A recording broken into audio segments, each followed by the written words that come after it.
Čtení, které bude základem dnešního kázání, je čtení, které je zapsáno v listu Jakubově a ten text začíná ve 3. kapitole 13. veršem a pokračuje až do 8.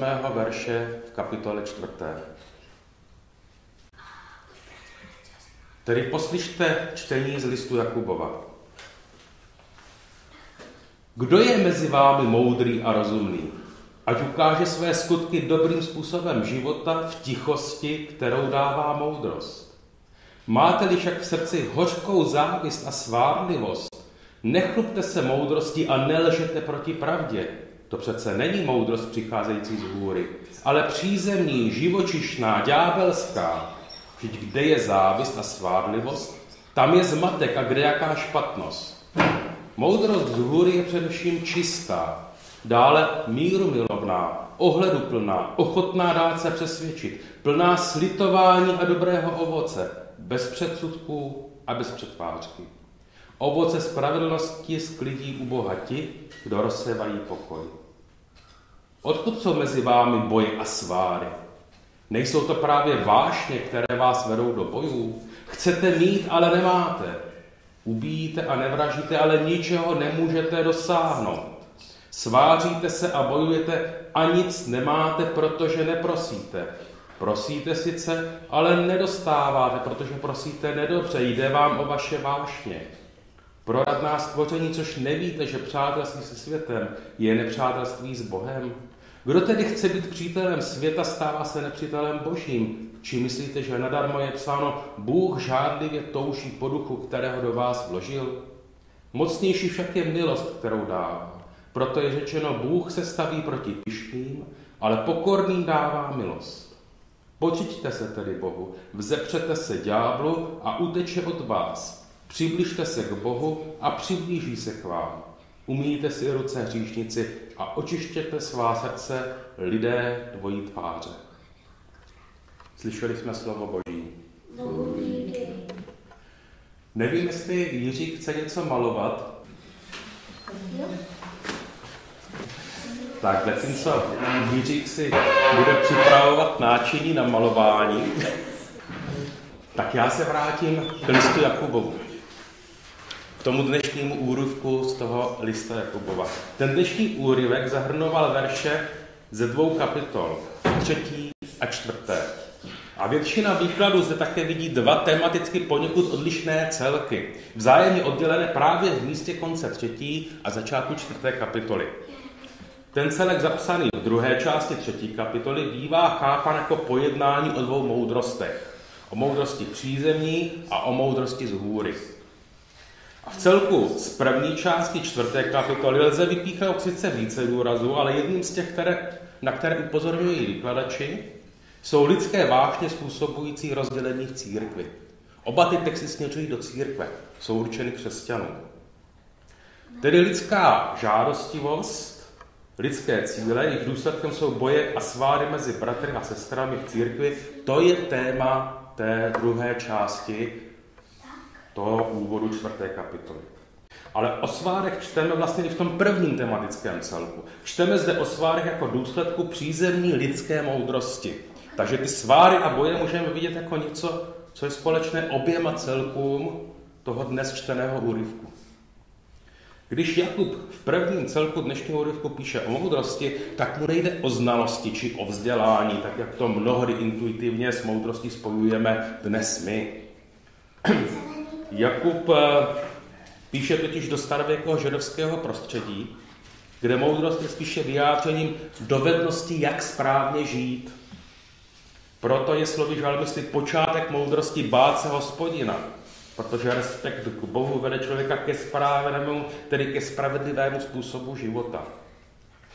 Píše-li tedy Jakub o dvojí moudrosti, píše vlastně o dvojím způsobu, jak žít, jak zaměřit svůj život. O dvojím chápání toho, co je tou dovedností správného žití. K čemu ta dovednost směřuje. Ta první moudrost, ta první dovednost správného žití je dovednost sobecká. Je to dovednost zaměřená na prosazení svých vlastních lidských zájmů a cílů na úkor druhých. Může to být klidně dovednost, která je nějakým způsobem vyhledávaná a praktikovaná. dokonce i většinou dané lidské společnosti.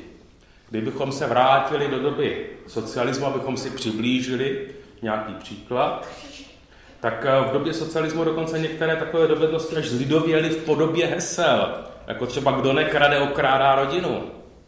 Čímž se myslelo, že kdo pro svou rodinu nebere ze společného, tedy ze státního majetku, přestože má tu možnost, tak ochuzuje sebe a svou rodinu, protože všichni ostatní si berou.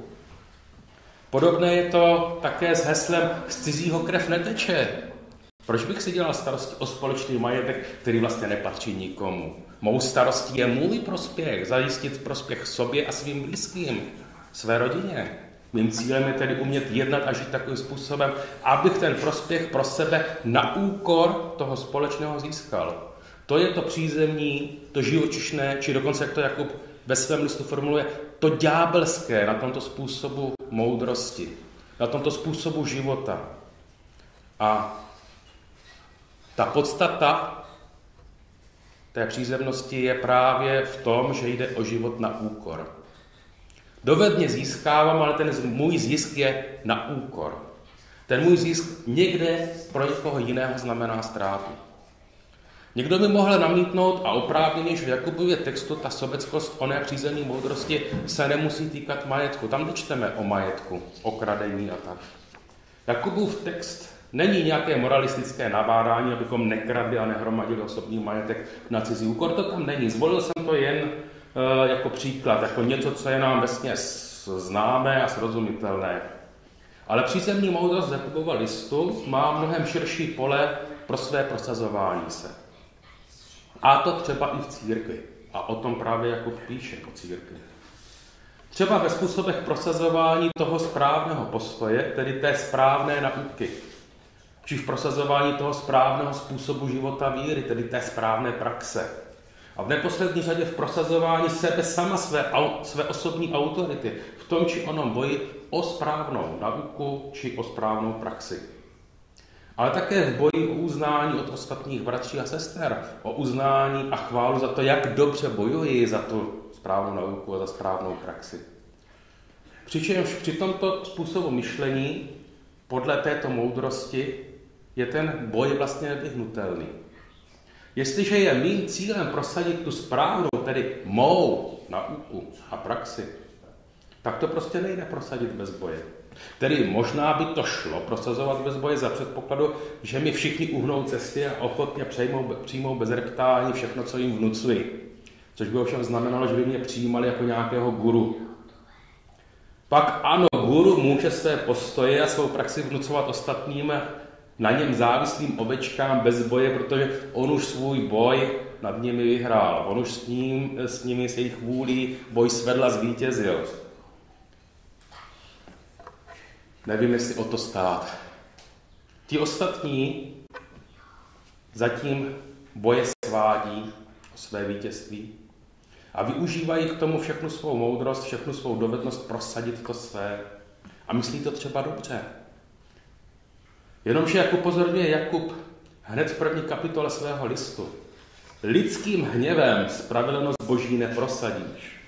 A nebo tady by se dalo spíš říci, lidskou silou Boží království nevybuduješ. Lidskou živočišnou moudrostí církev nesjednotíš.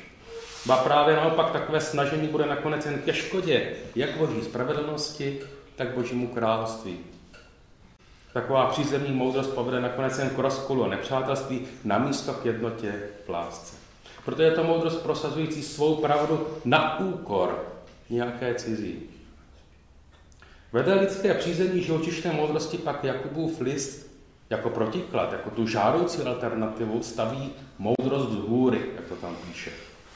A charakterizuje ji jako moudrost, která je čistá, mírumilovná, ohleduplná, ochotná dát se přesvědčit, plná slitování a dobrého ovoce, bez předsudků, bez předpářky. Poměrně dosti dlouhý výčet, ale všimněte si, v tom výčtu charakteristik není, že by to byla moudrost, která rezignuje na snahu hlásat pravdu. Na snahu upřímně hlásat to, co upřímně má za pravdu.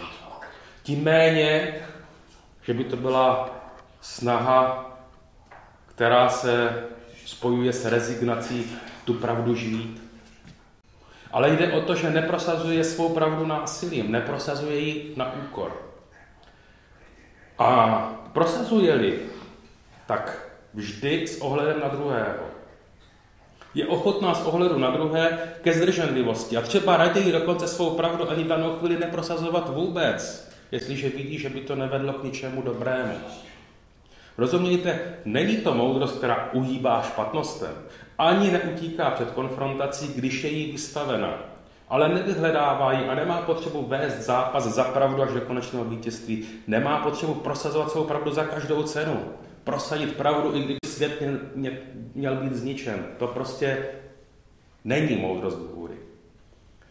Cílem moudrosti z hůry není nutně vítězné prosazení sebe sama, ale cílem je pokoj, a to i za cenu, že zůstane ta pravda neprosazena dočasně. A proto pak v souladu s touto druhou moudrostí může být spíše snaha obrušovat hrany, než se chápat o svém zbraní. Spíš snaha sklidňovat vášně, než rozmíchávat emoce.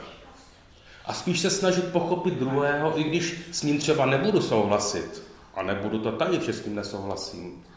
Spíše snaha pochopit druhého, než se vnucovat, abych byl pochopen já a abych byl přijat já sám. A takto se nám to rozvažování nad moudrostí přízemní, živočišné a nad moudrostí z hůry přelévá vlastně do té druhé části dnešního textu, toho Jakubovo textu, jak jsme ho dnes četli, do té části o rozkolu a sváru v církvi. Odkud jsou ty sváry? Co vás k ním vede? Není to náhodou váš sklon k té přízemní živočišné moudrosti? Ruku na srdce, ten sklon se týká nás všech, nikdo nejsme vůči němu imunní. A tak můžeme být se svou přízemní moudrostí vedení do marných a zbytečných bojů za správnou věc. Každému z nás se to může stávat a bojím se, že se to každému z nás času stává. Jsme vedeni do boju za správnou věc, tedy za věc, která je správná podle našeho přesvědčení, podle našeho upřímného přesvědčení. A proto za ní bojujeme. To je přirozené. Ale ničeho dobrého tím nedosahujeme. Hledáme cesty podle své lidské moudrosti. Ani k tomu nepotřebujeme třeba Boha. A tak Boha ani neprosíme. A naše úsilí se ukazuje být marné, protože bez Boha Boží spravedlnost a Boží království neprosadíš. A třeba někdy tedy i Boha prosíme a modlíme se. Ale modlíme se za to, aby Bůh poslušně požehnal a prosadil naše vlastní cíle a vize. To je to, jak říká Jakub, prosíte sice, ale ne dobře. My prosíme Boha, aby přitakal naší přízemní moudrosti a poslušně požehnal a prosadil naše cíle a vize. A pak vidíme po čase, že zase nic nemáme, že je zase naše úsilí marné, protože Bůh není otrokem lidí, nebude sloužit našim cílům. I kdyby to byly ty nejvznešenější a nejskvělejší cíle, Bůh nebude sloužit nám a našim cílům. Jakákoliv snaha ho k tomu nutit bude marná. Jakákoliv snaha zaštiťovat se Božím jménem v úsilí o vlastní cíl povede jen k rozkolům a ke svárům. Bůh se nám nebude podřizovat. Ale bude trpělivě čekat a zvát nás, abychom my se podřídili jemu. Abychom své úsilí vložili do jeho rukou a své vize a své cíle přenechali jeho vůli a jeho vedení.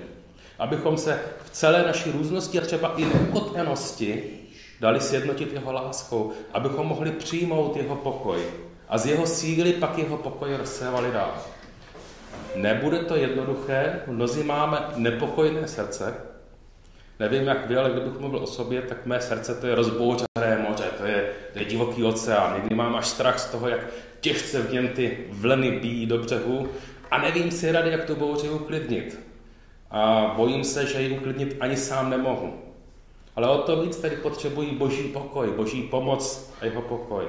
O to víc potřebují Boží vedení, které tiší vášně, které otevírá srdce a dovoluje mi nalézt porozumění, nahlédnout do srdcí druhým a díky porozumění pak vyučuje ohledům k těm druhým.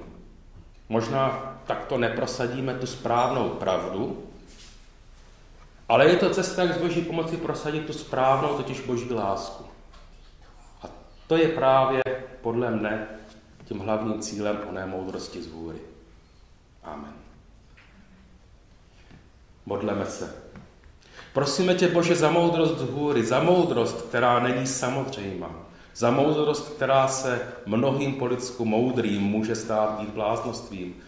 Prosíme tě v našich srdcích, aby zvítězila tvá láska a abychom mohli sloužit tvé lásce. Amen.